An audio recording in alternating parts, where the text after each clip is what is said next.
Good evening, Mr. Bak. Good evening. Welcome to our bookstore. Welcome to Astroom, our chat room, where we talk about culture, art, photography, literature, etc.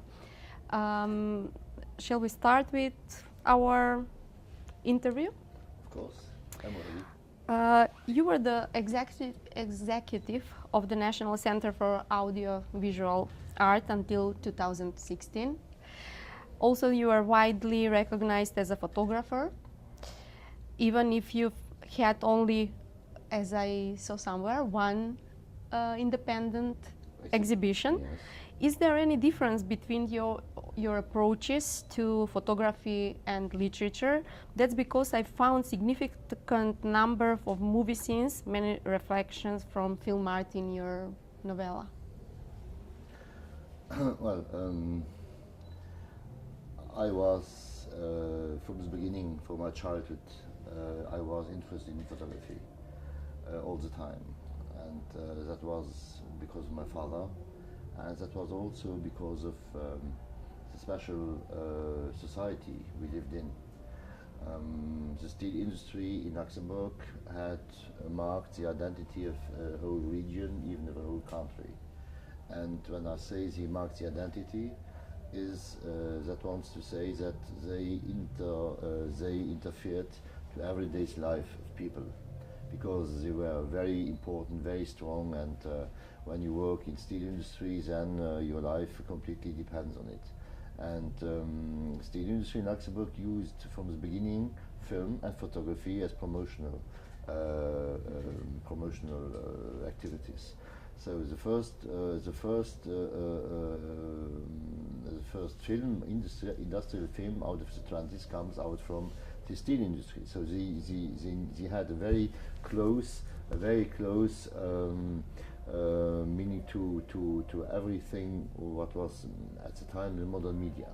And people working in steel industry, they could not avoid it completely. Photography played a big role in their life because steel industry they showed how to do. And so my father, I learned from him. I saw him developing pictures in our kitchen when I was a little boy, and it never left me. And so did film. We were when I grew up, I was passionate in films, in the new avant-garde in France, in Italian cinema, especially later with Sergio Leone. I began to smoke because of Sergio Leone and because of Clint Eastwood. What an influence! Because he had the cigaretto in his mouth and he changed it very quickly, and I was so impressed that the day after I began to smoke. And it was a bad time in my life because I needed 10 years now where I stopped, but it was to a hard 10 years. So I was very close to this medium. And when I created the National Audiovisual Center, I had a certain baggage. I knew certain things about film, not all of course, but also about photography, and I was especially interested in photography picked in two main exhibitions. Before I knew what Edward Steichen had to do with Luxembourg, I discovered in Paris in the catalogues a famous exhibition, you know it perhaps, The Family of Man. The Family of Man is an exhibition of the Museum of Modern Art in New York, created by Steichen in '55, and it is the biggest exhibition in the world. It's the biggest exhibition ever made and the most legendary exhibition. And I had the chance in '85 to get a job in the Ministry of Culture. And I had immediately the responsibility of this exhibition, which was the only one existing in the world. So I began a restoring project and a project of creating a museum for the exhibition in the hometown, in the north of the country. And this is now my purpose with this collection was to restore it, to study it, to imagine the scenery, to reimagine the scenery, to create a museum, to create space, especially for black and white photography, to keep them under best conditions. So my personal work in photography, of course, had to stay a little bit behind because I had no time to do Big all. responsibilities for Yes. other And authors. the second pictures I was very interested to, even before the Family of Man, was the pictures of the Great Depression in America, the pictures of Russell Lee, of pictures of Dorothea Lange and John Bacon and so on. And these pictures of human condition, they were very close to me because I came out of this of such a milieu, and Steichen gave this exhibition too to Luxembourg. And when the CNA was built, an old water tower near the CNA was restored to become a museum just for this collection, this black and white collection. So I'm very happy about this. I'm very proud about this. I'm so free to say it. But I always imagined that when I retired, one moment I would engage myself in black and white landscapes photography. And the problem was I had a period of time where I had no contact with photography. I could not, because I had not the time. Because in the time I realized photography in an analogic way. So I developed the negatives, I developed the prints and all. I made all the technical myself, from the photographing since ready print and even since framing the frame for the exhibition. So no I time for creativity. I could not go on with this. So I decided to go to digital, to a Canon PowerShot and 910, and that was not sufficient for me. I needed the contact with the paper. I needed the contact with treating. I had to touch. As I touch a book when I read it. So is it the same with the books? No. Yes, I'm not against. Kindle I'm not against fun? digital reading. Why should I?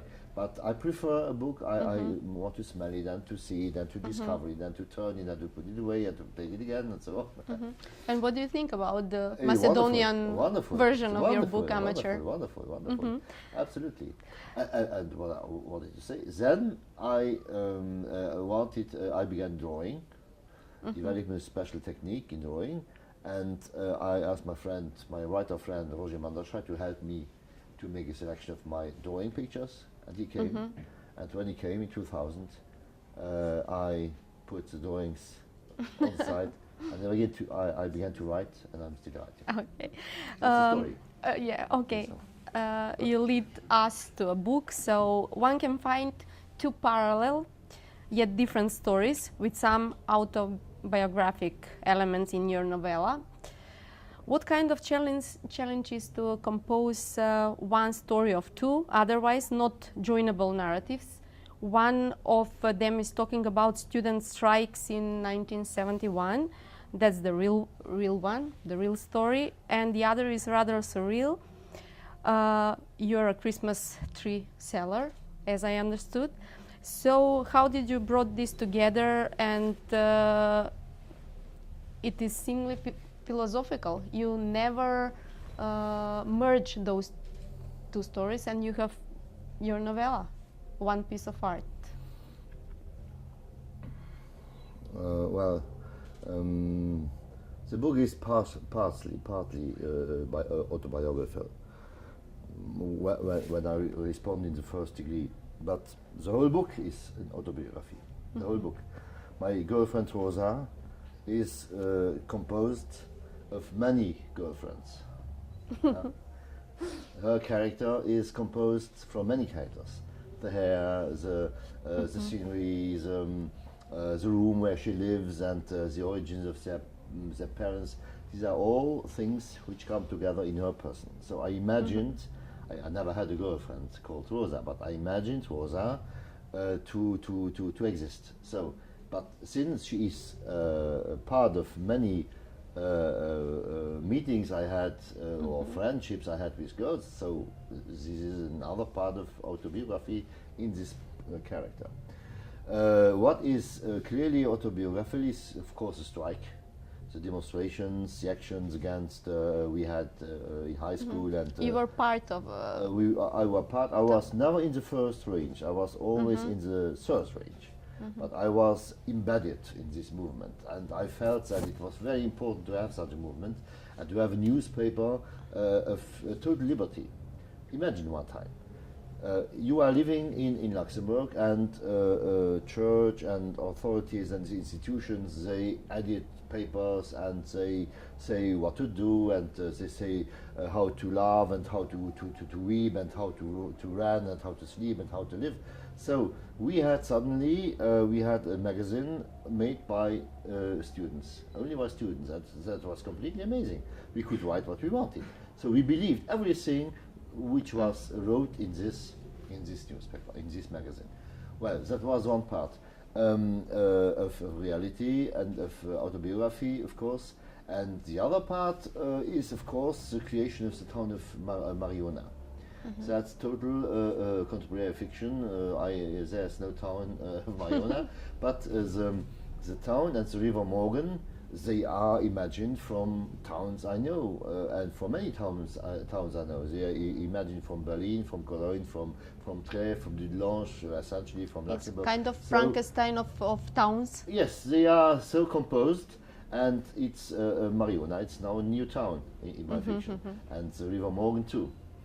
The characters on the flats are also fictional, but again, they are fictional as Rosa is fictional. So the book is now, and the first story where my Erwin sells a Christmas tree, that's not true. He sells it. I never sold Christmas trees. So, but since the original story had out of a sentimental movement inside of myself, I wanted to have this poor guy selling his Christmas trees to a door. I took him again and put him now in the novel, and it functions. And how much confidence in translator you should have? After all, we are talking about the most suitable context, style. Do you have some special demands regarding translators? Yes. Do you give them directions? Because Ksenia Chochkova, the translator, told me that you were so cooperative, Yes. especially for the Luxembourg German dialect. That is right. You are right. Translating from what I cannot control and not follow is when a translator translated in Hungary or Czechia or Macedonia or Serbia. I cannot speak. I don't understand these languages, unfortunately. Interesting. Well, but when I gave Luxembourg to the translator, I paid attention to translate it in German, to give a German translation for myself, and to pay attention that this German translation is not exactly the same as Luxembourgish is, but is very near on it. But you cannot translate Luxembourg language word by word. Just context. You must go very close to the original context, and you must a little bit write differently. And that I paid attention that all the translators, when I was in contact with editors who contacted my editor in Luxembourg, that the translator should make me mail, and that I could enter in contact with them. And it's very interesting because all your other books were written in Luxembourg dialect, but Amatер is released mostly in German, with some parts in a dialect. Yes. Was it your reflection on reaching wider audience, maybe? After all, you've been honored with EU award for literature. I was very honored with the award. That's right. I was surprised and very honored. The original story was written in German. It was written when I was in high school, and it was a German teacher who told us to write it. And so I wanted to. For me, it was totally very normal that I stay in German language with this story. Another story, another book coming now in September, is about the Austrian poet Georg Trakl. And this poet too, he writes in German, and my novel around film returned on Trakl It's written in German too.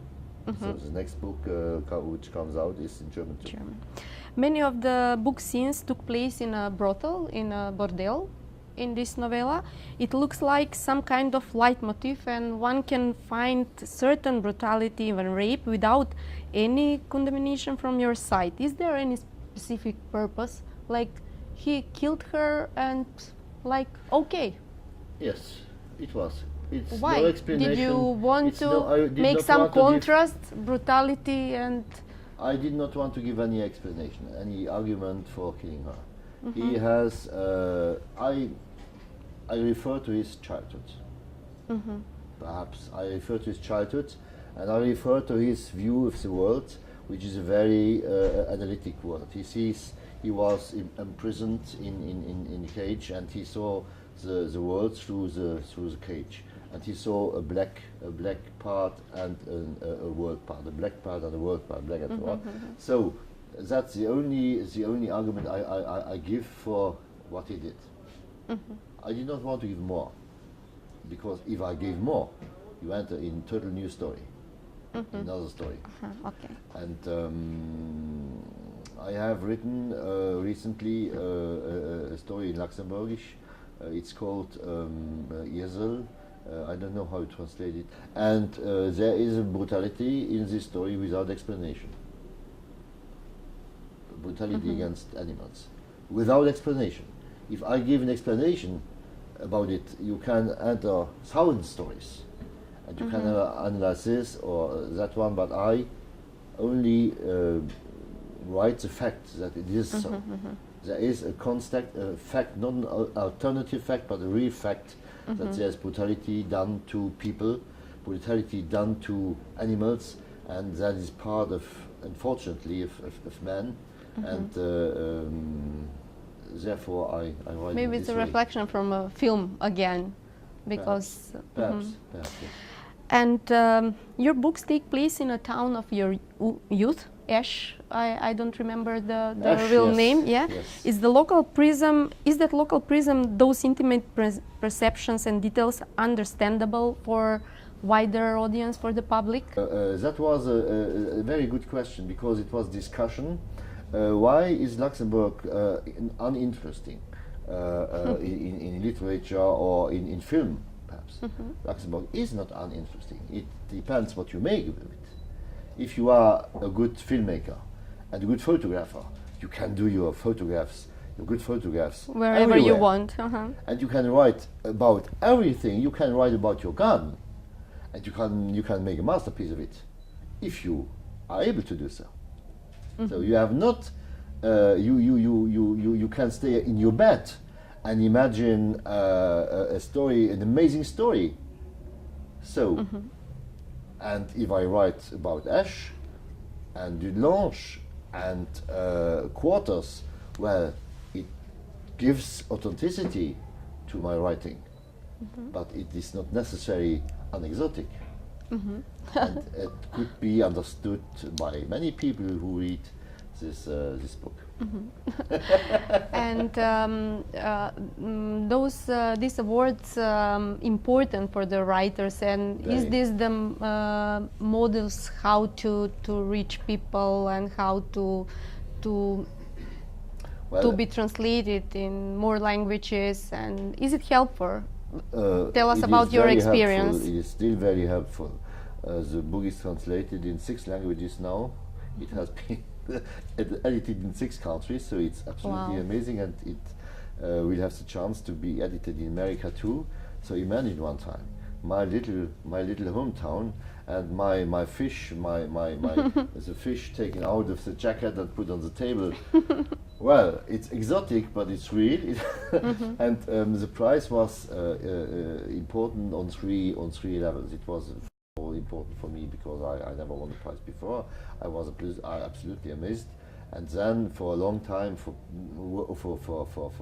weeks, I did not calm down from my cloud. So it was a terrible motivation for me, terrible strong motivation to go on writing. And I said it in an interview I gave in Brussels in 2010 when the prize was given. The second was a promotion in Luxembourg. So everybody was, wow, what's that? European. But he's director of the CNA, but he writes, and he won a prize. What's that? And that was amazing too. But the most important is the creation of network. The prize is focused on translation, and that I think it's most interesting, because that's most interesting. Do you feel that it's a disadvantage to write in German, for example, because we know that English language is lingua franca of nowadays, and what do you think? Are you in some kind of position that I have made a personal choice. It's to write in Luxembourgish and to write in German. And I assume this is choice, that's my choice, and I do not write in France nor in English, not in the novel. Well, I have the problem, but I have constated the fact that I can write during a period in one language, because I do not want to write only in this language. I want to assume the language completely. I want to work with this language, with everything it gives. And Luxembourgish is a small language, a language in danger, but also a very delicate language. And you can marvelously play with it, and you can imagine, and you can create, and you can imagine all what you want. And that's for me very, very challenging. On the other side, when I have published 3 monologues in Luxembourgish, and I stopped, and I began to write on Trakel in German. So I'm now on the way for a long period of time in German. And because I want to do the same in this language, I want to assume this language and to work with it completely, and to push it to the limits I have, and to the limits perhaps also of the language, but in the concurrence is much more big than it is in Luxembourgish. You are in concurrence with the most important writers of the world when you write in German. So that is a motivation too for me to push the language further and to create with it, and to use it as an expression as strong as I can. And when I have reached a point where I have the feeling, not with Trakel, but perhaps now with other stories, and with my new novel Vitaly, when I have finished it, and when I will have the feeling that I gave, that's for me it would be okay on the fantasy, on the creativity. Then I stop, I make a pause, and then I will continue in Luxembourgish and see what the German language has apported as an input to my Luxembourgish expression. And have you ever think of making a movie or a sitcom or something, because you have your place, Esh, and people there, your stories, and... I was never asked. I was never asked to do so. I have written 3 pieces for theatre, 3 monologues. The last book I published, Salto Mortale, it could have been presented as a monologue from an actor on the scene. Nobody contacted me, no, but the book had very good critics in Luxembourg, the best.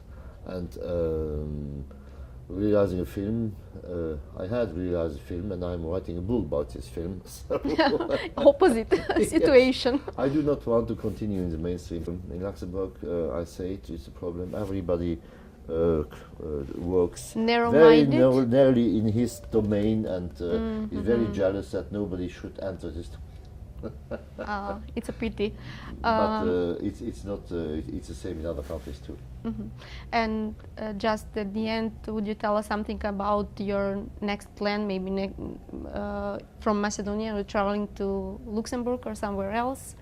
Something ahead? Yes, I told you that I'm now preparing the book of Trakel. Okay.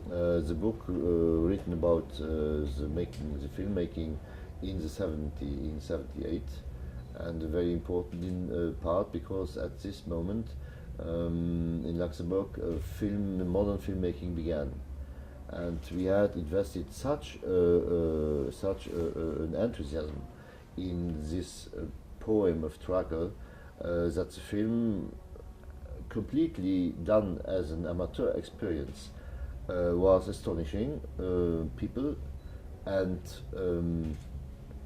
we were asked from Salzburg to show it in Salzburg, and we were in contact with Peter Hanke suddenly, with Peter Rosai, H.C. Achmann, and we got journalists from Salzburger Nachrichten. They spoke about our film. So it was, imagine one time, we showed the film in 78. We had no copy, we had no technique, we had only our enthusiasm and pictures being photographs put in this film to illustrate this our creation of the young maiden, the poem of Petrarca.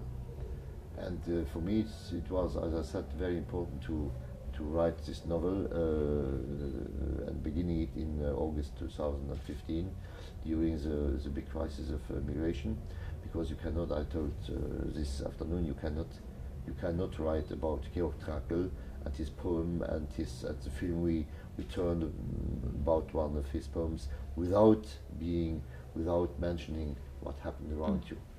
So that's the next project, and then I have given another manuscript to an editor for the story Donkey Esel, with mixed with 20 other short stories, and I am now writing a new manuscript on 3-4 longer stories in German, and I will give it to the editor at the middle of the year.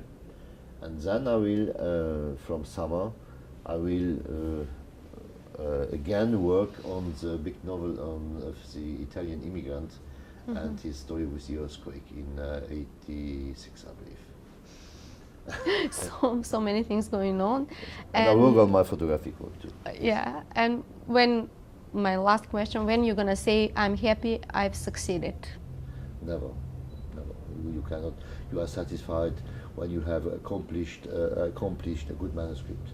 And I have the feeling that I gave everything I could to make a good manuscript, in my sense, but I'm not a lecturer, because the next step is a lecturer, and the next step is the editor, and so on. So when I have the feeling that I have given all what I can, then I feel good. I'm really satisfied, and normally I go to a restaurant and drink a glass of wine and have a pasta. Yeah. But when you write that, when you're producing things, you are always going on and searching for making it better and for making it interesting also for people and for public. So. And writers by default are unhappy people. So this kind of hedonism is a highlight. Yeah, yes, that's great. It's really a highlight that I'm really happy that I was invited here to Macedonia and see the publishing of the book in Macedonia. Okay. Thank you very much for this interview.